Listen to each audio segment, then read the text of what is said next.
எல்லோருக்கும் வணக்கம். எல்லாம் பெரியவங்களாக இருக்காங்க, என்ன பேசுன்னு தெரில. பட் சினிமாவில் இயக்குனர் ஆகணும்னு ஆசைப்படுற என்னை மாதிரி கிராமத்து பசங்களுக்கு ஒரு முன்னோடியாக சேரன் சார் தான் இருந்தார். டைரக்டர் ஆகியே தீரணும் அப்படிங்கிறதுக்கு நான் கன்ஃபார்ம் பண்ணுறதுக்கு டூரிங் டாக்கீஸ் புத்தகம் வந்து ஒரு முக்கியமான காரணம். ஏன்னா அப்போது நான் விகடன் டெய்லி வாங்கி படிச்சுட்டே இருப்பேன். அப்போது வந்து இந்த டூரிங் டாக்கீஸ் படிக்கும்போது நம்ம வீட்டுக்குள்ளே வந்து ஒருத்தர் போய் ஒரு சினிமா டைரக்டர் ஆகியிருக்காரு அப்படிங்கிற ஒரு கான்ஃபிடென்ட் வந்து எனக்கு அது முக்கியமான காரணமாக இருந்துச்சு. அப்புறம் நான் சென்னை வந்ததுக்கப்புறம்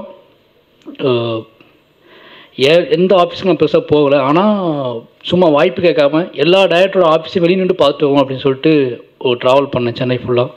அதில் சேரன் சார் ஆஃபீஸும் உண்டு.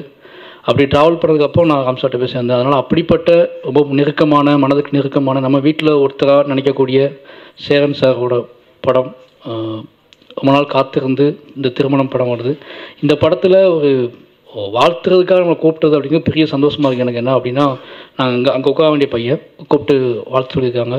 எல்லாருமே இந்த படம் மிகப்பெரிய சேரன் சாருக்கு மட்டும் இல்லை, இதில் பங்கேற்ற அத்தனை பேருக்குமே இது முக்கியமான படமாகவும் வெற்றி படமாகவும் இருக்குது. என்னோடய வாழ்த்துக்கள். நன்றி.